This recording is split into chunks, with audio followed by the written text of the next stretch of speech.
questions along the way too. So be involved in thinking about what kinds of questions you want from the farmers that are here on the panel that have actually probably succeeded in this process. Dan is with the Illinois Soybean Association. He's their technical coordinator, does a lot of research for them, and he's been involved with the Illinois Soybean Summit since its inception back in 2012. Give Dan a nice warm up. Thank you. Thank you, Todd, for that introduction. As Todd said, we're in our last session to talk about high-yield soybeans. It's very interesting since the first event we had in 12, you emceed that down at the Bowen Center at Illinois State University.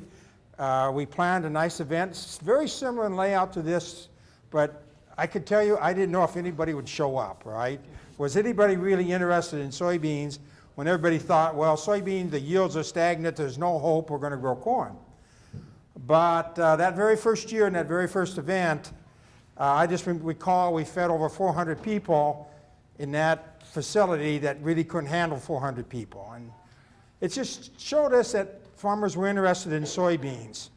And along the way, over the last 5 years, soybean yields have been increasing.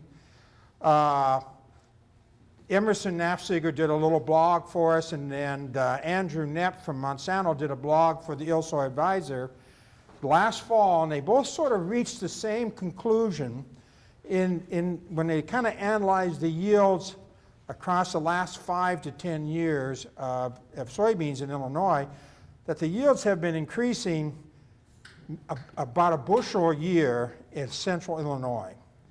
When you think of genetic gain, about a third of bushel a year, they've shown that at least in the last decade now, 5, 6, 7 years since the advent of a lot of technology and practices and products, that yield has actually come up about 5 bushel in the central part of Illinois. And that was really interesting to know because it just kind of validates what farmers are doing across most of the state, which is doing things. They're finally out, they know soybeans will yield, and they will invest in them, and they're no longer satisfied with 50, 60, 65 bushel when they know beans can do better. And we're going to hear about that today from the panel. And just back about 5 years ago, we started to concept this booklet, this Illinois Soybean Production Guide, just can't even talk here, Systemic Strategies for Increasing Yield. And the purpose of this book was not to tell you how to scout or anything like that. There are plenty of booklets that do that. Was how you look at your management strategies and start to make some selections, some decisions about how do you adopt best management practices, when do you apply, when do you consider different products. And I just noticed now 5 years later, soybean yields have ratcheted up across the state, largely due to people doing practices like we talked about in this book. So you each got a copy when you attended today. We're sort of out of our supply now. This is sort of the end of the road for this booklet, but it was a great success. We printed 5,000. ISA printed 5,000. They disappeared in 3 months, and 3 or 4 months, and then we printed another 5,000. And I think any of the good producers in Illinois probably have a copy or two now. So today we want to hear about high-yield soybeans. Last year we had a panel of a team down in Peoria with Dan Alkels, as he had 103 bushel.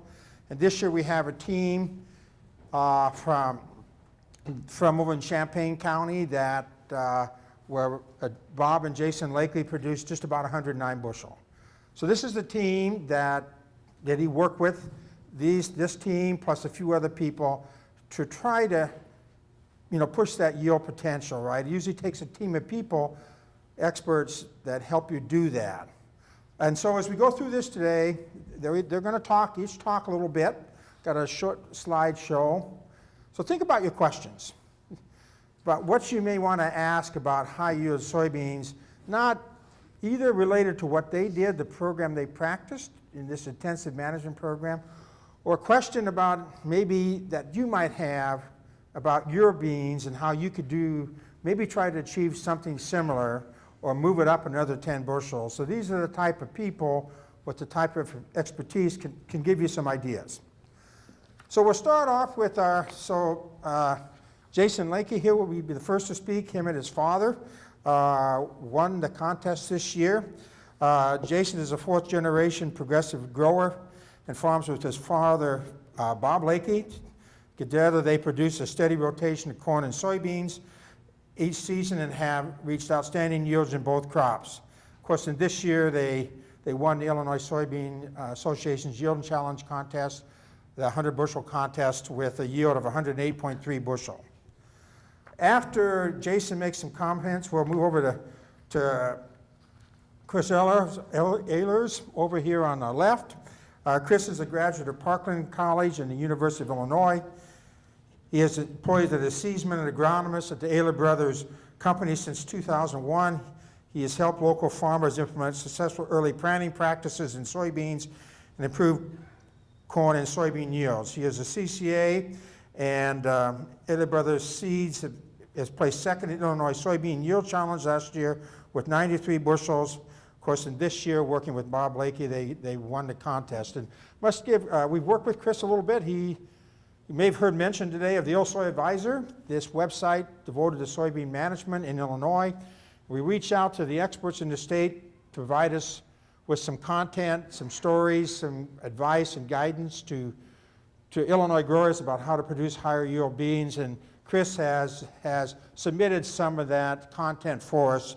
We want to thank him for that. Then lastly, over here on my immediate left is Jason Watson with Stoller USA. He's a sales and marketing representative in Central Illinois, down by Villa Grove. The family's large farm. They're also a seed dealer. By the way, last summer we had a field day at his place, a soybean field day, and this summer we're going to have, you might have saw, we're going to have another field day at their farm again. He is a managing partner of Watson & Sons, a family business producing food-grade corn, seed corn and soybeans, and they're also in the seed business. In his action to the production of grain, Watson & Sons Farms offers custom farming, crop insurance, crop consulting, and have their seed dealership. And he's a graduate of Illinois State University. Wow. Kris, you went to University of Illinois. So without further ado, I'm going to turn it over to the team. Just think about the questions you want to ask, and then we'll come back to that. Oh, no, not just that. Yeah, thank you, Dan. And thank you, everybody, for staying around here. I think what started me chasing a high yield was Kris approached me about this time last year, and there's been so much talk of trying to chase a 100 bushel bean yield. We both talked, why can't this be us? So that's kind of why we're here. And the year before, I'd had 92 bushel beans without doing anything too out of the ordinary. We kind of had always just used an offensive approach, not really defense. And that's kind of what we did different this year. But it just starts off with a good team, and these two guys next to me is kind of what made most of it happen. Kind of the things that, we can't grow beans like we did back 10 years ago. You have to be willing to try new things, and we can't, if we keep doing the same things over and over, we're going to have the same results. So, like I said, the first thing I did was make sure I had a good team, and I relied on them a lot. I don't want to say I was just the guy putting the seeds in the ground, but I relied on a lot of good people. So we fought some weather issues. We had 10 inches of rain in the month of June, or else I think the sky could have been the limit for even higher yields. So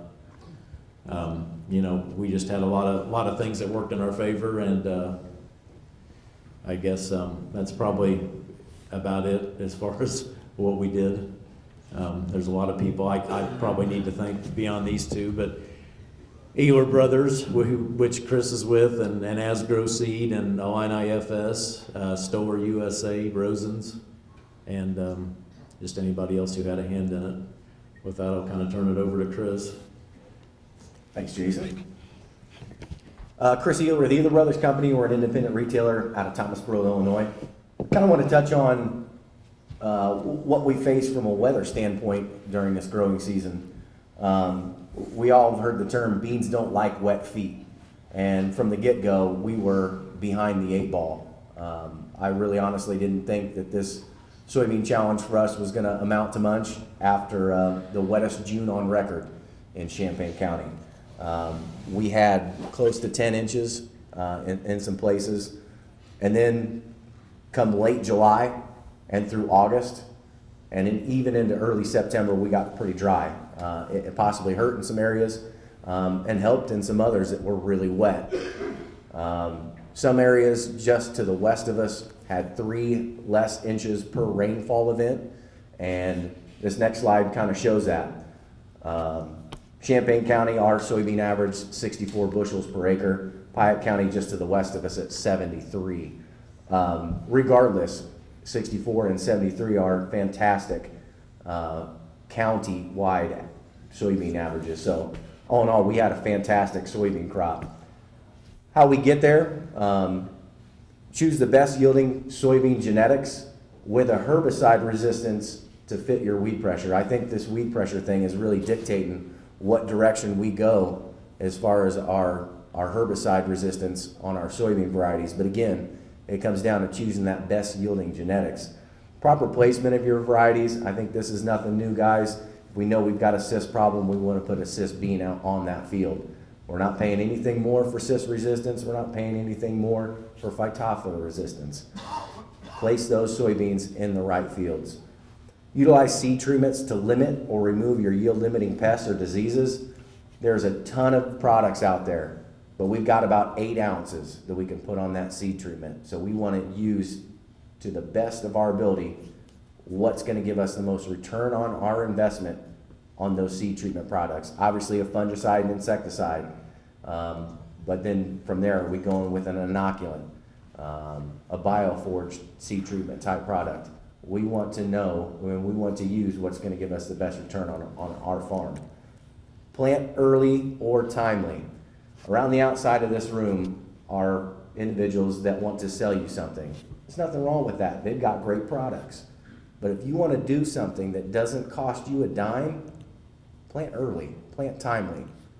After first week of May, you start giving up 2, 3, 4 tenths of a bushel per day that you don't plant. It's one of the easiest things you can do to put money in your pocket is plant early, plant timely. Row width and population. We start seeing more of this. I got to commend, Lakey farms. They're at 20-inch rows. Personally, I think that is an optimal row width for soybeans. It's letting just enough air move through there, but it's getting quick canopy closure and populations as well. I think some guys are still overpopulating. There were several these breakout sessions, and I think the point is getting hammered home. We're planting too many beans. I'm a seed salesman. I'm trying to sell you guys seed, and I'm telling you to plant less. You guys can get away with it. The other thing that's kind of a tough sell for a lot of people is plant fuller season varieties. Push that planting window. If you're planting earlier, you can plant a fuller season variety. We took a 4.1 that was planted April 23rd. And it turns that 4.1 into about a 3.6 by planting it early. So again, we can push that fuller maturity bean into our operations. And what that does is we're capturing and we're harvesting more sunlight earlier, and we're not cutting off the tail end of that maturity in the later growing season, so we can capture possibly some later rains and more growing season. Thank you, Kris. Jason Watson with Stoller USA, and I'm here to share a little bit about our season-long management approach that we enacted on Jason's 108 bushel beans this year. So we took a very intensive management and application to this farm, and it was really exciting to be out there in the field routinely, listening to what the plant had to tell us, being able to respond to what needed to be done to the conditions that plant was going through. So we made actually 4 applications across this field. 2 of those were done with a helicopter. We even got into using some late season nitrogen on the later applications, and it's pretty exciting to see some of the results we can get from that. So through our 4 applications, we're using products like micronutrients from Stoller, from Rosen's, lots of the companies out here. We're using fungicides, insecticides. We're wanting to keep that plant as healthy as possible, as long as possible. And by continuing to keep the plant health late into the season, we're buying additional time for grain fill. and we were able to really pack on some extra yield into there by keeping that plant as healthy and as happy as long as we could into the filling process. I have a couple of pictures here to also kind of show some of the conditions that we went through. This picture here was taken on June 15th, and those soybeans are about 54 inches tall. So we're approaching in on the early side of longest day of the year. And with beans that big, we're not letting any sunlight hit the ground. And I think that was very critical to the yields we were able to achieve out of there. The other picture you can see, they've talked about already the rainfall that they had in June. There's a corner of the field that tadpoles were growing in, and I walk a lot of fields. I like to get my boots muddy, but I hadn't come across tadpoles making it that far along in the growing season. We also used some other technologies of keeping our eye on the field. We used UAVs or drones, if you would, out there, keeping an eye on what the crop was telling us and where the good areas were.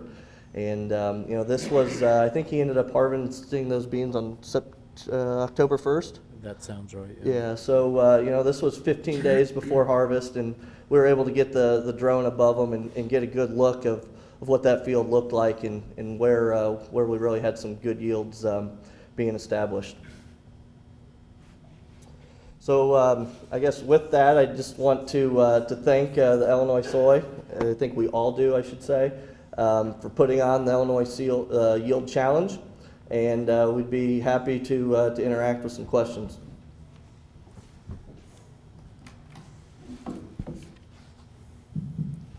Want to have any questions from the floor? I can start off with a couple, because Jason Watson here. Jason, how was the pod count? Yeah, I actually didn't put that slide in, but we were finding pod counts, and I believe we dropped a population close to 135. Mm-hmm. So, and we were getting pod counts in the 65, 70 range out there as we were routinely scouting. I actually, someone that needs mention that's not here with us today is Shelby Kaufman, agronomist with Ehler Brothers. Her and I were out there about every 2 weeks. And we were actually diagramming the plants. We were keeping track of the responses we were getting. We were counting pods and really doing everything we could to be on top of what was taking place in that field. Any questions from anybody? Directed to either the whole group or one individual? Was there multiple years of corn preceding this bean crop, and what was your tillage? Our tillage program is just standard, we chisel in the fall and fill cultivate from the planter, so it's conventional tillage, and it's been a rotated farm, corn and soybeans for as long as I can remember, so I'm gonna say 25 years. Tell them what kind of corn yield you took off it last year. Yeah, the corn yield, that was actually the field that we got second in the National Corn Growers Association contest last year, so it had a phenomenal corn crop the year before. For Kris Ehler. Kris, you talk a little. I'm curious about the seed treatments that you used. Seed treatment we used was a fungicide, insecticide, Acceleron seed treatment with an inoculant. My stance on inoculants are it's almost a given. We recommend it across every acre regardless of if you're coming off of multiple years of corn rotations. It's something that we've recommended to our guys. Once we get into higher yields, we're relying on a lot of nitrogen fixation. And if you don't have optimal nodulation on that soybean plant, you're not going to get optimal nitrogen uptake. So again, fungicide, insecticide, and the reason why we're doing that, we're planting early. We're planting into cooler, wetter soils, higher incidences of disease issues. So again, I would say in our area, 95% of the seed that goes out of our warehouse is treated. You're paying for the seed treatment, get your money's worth out of it. For Jason, from the project you did this year, as you move into 2016, what are you taking away from what you learned last year with this 100 bushel wind that you're going to move forward and sort of adopt on a fuller scale? The biggest thing I'm gonna probably adapt is hope that we don't get 10 inches of rain in June. But, you know, we had such good success. I don't know that I will change a lot, but it's like with anything, you take bits and pieces of things that you learn and see if you can incorporate them into your entire farming operation. So I'll kind of rely on Kris and especially Jason as to maybe if we want to add something else. I mean, we'll take another 40 to 100 acre field and try to really go for the 100 bushel challenge again and see if we can shoot for a lot higher than what we got this year. But I think what we did was a very good program, and my plan is to definitely push that planting date.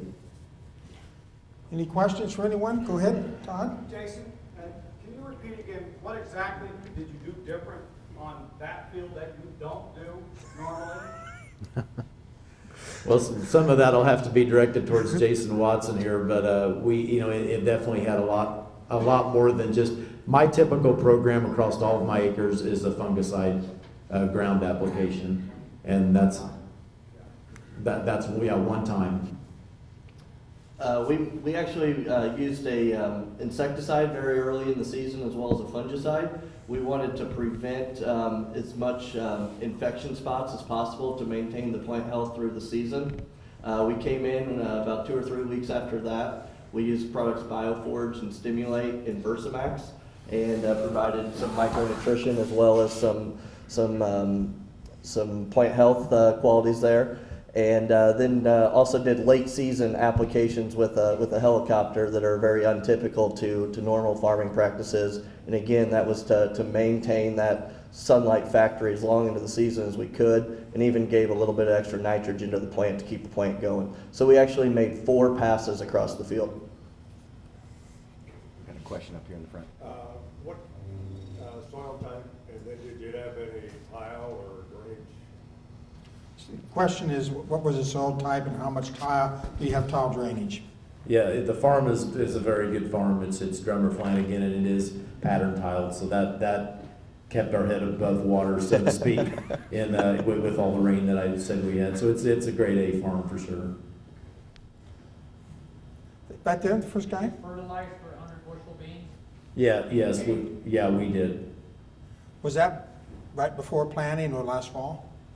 We experimented actually in a spot in the field, and with all the rain that we had, we did not. This was a 100 acre field that we achieved this on, and where the 2 acre 108 bushel plot was actually we did not over fertilize in that, or when I say over fertilize, we didn't do anything different than our normal program. But that's something we all definitely need to be looking at. We need to be fertilizing for beans. As some of the breakout sessions said today, we don't need to be scavenging off what's left from the corn.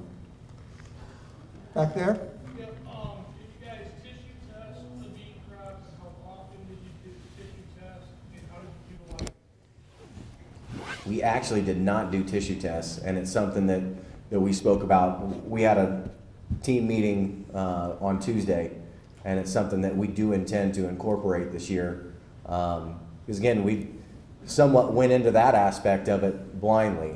Now we were scouting, Jason and my counterpart Shelby were scouting every 2 weeks. These fields geographically laid within 10 to 15 miles of each other, so we could easily access them throughout the week, and we monitored them, kept our eyes on them. If there's one thing that we could have done, I think differently, and Jason, you can add or discredit this, but there was a point where we had a little bit more internodal growth than what we would have liked to have seen. So possibly an application to maybe set that plant back a little bit, as long as that plant had plenty of time to recover before its next application of a foliar feeder or stimulant. Back there? Go ahead.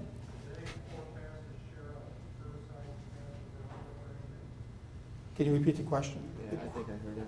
Okay, go ahead. Yeah, Any of the forecasts share a herbicide pass? Yes, absolutely. Actually, after we started with the seed treatment and placing the seed in the soil at the best time we could, our first application came back with the glyphosate spray, And then we followed that up 3 weeks later. Then our next application came with the fungicide spray, and then we followed that up 3 to 4 weeks later. I'd like to tack on to that question, and again, the question was, did you apply anything with that, with your Roundup application? Guys, I think every time you're making a pass across your field, you're scouting that field, you're looking at it, because you're already making that pass. You're paying for the application, so why not go out there, take a look at it, scout it, look for any deficiencies, and add that into your take mix if applicable. Again, you're paying for that application. Every time you go across that field, you should be optimizing that pass. Any nitrogen applied early or any dry flown on 1st of August? Did we put some AMS out in front or anything? I'm not real sure. Not on. No? No. Not in that case. So this was Not up front. part of a collaboration with Ehler Brothers, that we had multiple participants kind of taking place in this. So we had some things going on at some different fields that sometimes it's hard to keep track of. We actually used a liquid slow release in that we applied with the helicopter late in the season. So it wasn't much, but it was just enough to try to keep that root system wanting to go a little bit longer. And if we could just, if we could stimulate the plant, supply it with a little bit of nitrogen, just trying to keep that plant health going a little bit longer. We were not supplementing in extra N to make a difference. The amount of N we applied was insubstantial to that. It was just about keeping that plant wanting to go a little bit longer. What was the percent organic matter? You know, Kris? I'd say Drummer Flanagan I mean, it's probably pushing almost 5, 4.5, 5. Very high. So when you looked at that field before you combined it or after you combined it, what do you think was limiting that kept it at 108.3 versus 112? Have you think about that? We've talked about it numerous times here. Definitely the 10 inches of rain in June. I never would have dreamed we would have had 100 bushel beans this year. I thought, we've been able to achieve 80 bushel beans. I don't want to say easily, but I think we're kind of starting to take them for granted. But I thought 90 was going to be the limit. So, and then it definitely turned off hot and dry after about the 4th of July. So I'd say just the weather. What kind of spikes on the yield monitor did you see? I mean, as far as yield monitor spikes, like we all see, I mean, it was all over the board. I've seen numbers as high as 140 bushel beans. So, and it's hard to say if we were in the hottest spot of the field since it was such a large field, but it was you can't argue with 108 for sure. Yes. Did you fly with the drone before you harvested to kind of take a look at the field where the hot spots were? Climate too? It was flown several weeks prior to harvest, but we utilized through Climate Corp the NDVI imagery that's available through their Climate Pro. It showed us the NDVI imagery, so we could kind of verify what we saw with the drone with that imagery to where we thought the best vegetative areas in that field would be for the yield contest. Any other questions? Oh, right there, we get the hand up. We're trying to achieve perfect plant health. You're mentioning pod count. What about beans per pod? Is that enhanced easily with pod, or is that more substantial than the number of pods? It's definitely part of the equation. Number of pods, number of beans per pod, and size of the beans in the pod. Those are your three things that go into the equation of what equals yield. And as we track those pods and the pod counts, you could almost go from the stress timings. And it showed within the plant. The number of pods would go down and the number of beans per pod would go down. So you can follow your stress events and it showed accordingly. Jason, you want to comment too? Just that's it's a correlation that goes together. The more pods the plant has to fill, the more likely you're going to get some doubles in there than some triples. So, yeah, again, it's all one equation. Like Kris said, we got pods.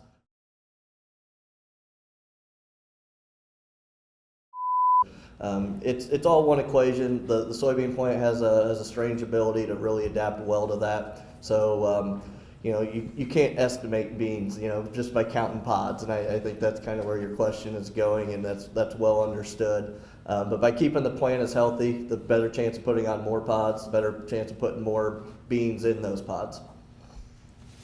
Kris, repeat that you just said about stress, and you could see it in the pod count. And do they put pods back on then after the stress event? No, as we went through in regards to the growing season, where you're at, as we monitored that, you'd get to a point where you may have a fewer number of pods on that cluster and fewer number of beans in that pod per cluster, and then as the next node would be added, it would have either more or less. And again, it's kind of showing the growing season and how that plant responds. Whether it's stressed or not. Correct. And Growing conditions during the year. yeah, in a perfect situation, I mean, if we can make that bean so happy that it loves every single day, it'll never abort a pod.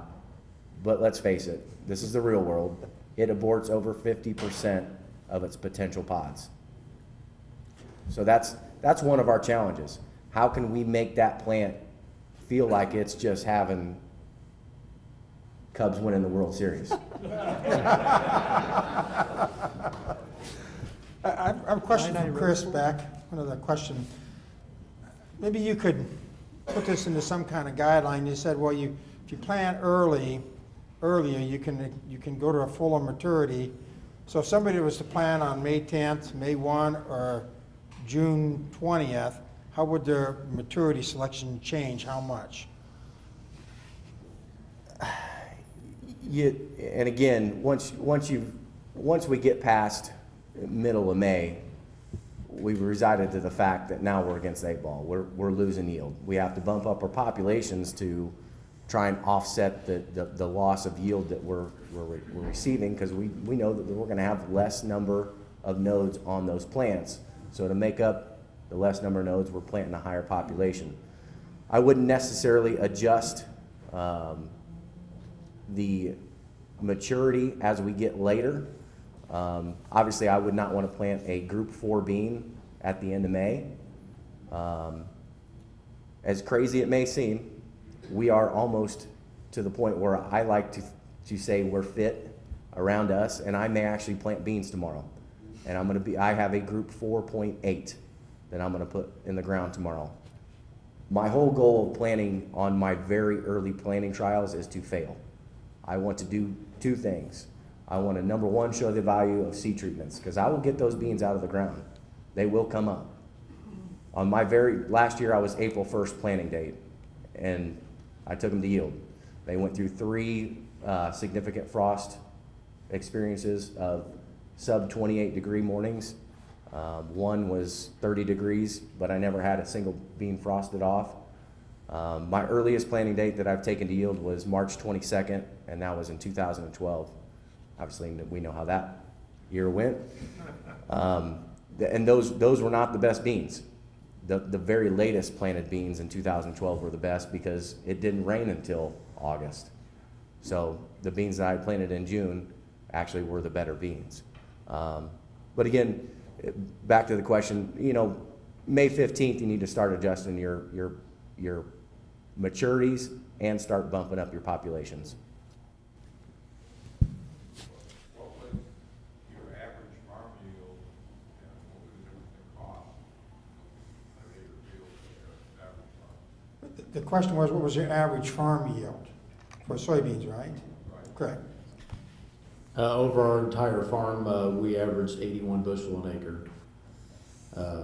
This particular field made close to 89 for the entire, field average. What's your planning date for this yield winter? This particular year was April 23rd. I have planted earlier than that before. April 15th, I believe, is the earliest I've planted. And I have several peers of mine that plant even earlier than that. I'm not saying I agree with it, but I've got guys that'll definitely plant. Kris is doing a plot. I've got guys that plant hundreds of acres April 1st. Wow. And I'm not saying I agree with that, but it works for them. Question for Jason. Planting corn and beans same time? Plant corn first? Yeah, I get asked that a lot. I have friends that have 2 planters and they will, Repeat the question. I'm sorry for that. Oh. I was asking Jason about, planting corn, beans. It's great to want to talk about planting beans early, but, how do you get to doing that? so to answer that question, yeah, 2014 is the first year we started planting both corn and soybeans at the same time. We made the investment in an extra tractor and planter. We feel like it's probably paid for itself in the first 2 years that we've done this. I will even go so far as to say if my bean planter operator would get sick, I would shut the corn planter down to plant beans. We just find that planting date is so much more, I guess, tied in with bean yield than it is corn yield. So I'm a firm believer of planting both at the same time. Normally we're planting beans about a day after we start planting corn. A question back there? This question on cost, so if you get 81 bushels just a fungicide, and you got 89 with all those 4 passes, then the 8 bushel didn't pay for the 4. So the question is that if you had 81 with the fungicide and 89 with these 4 passes, it did not pay for itself? And we did have insecticide with that fungicide, as Kris would say, we're maximizing that application. But, at the end of the day, what we want to take out of this, it was a trial, it was a test. We were going for the 100 bushel challenge. I'm not saying that's, what's going to work on my entire farming operation, but we have to learn. We have to decide what's going to work and what's not going to work. So that's what this was all about. Was there something that, one of you can answer this, of all the things you did during the season, something you're not going to repeat?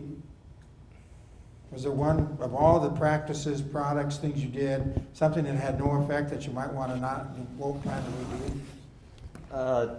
We, like Kris mentioned, we had a group meeting on that again the other day.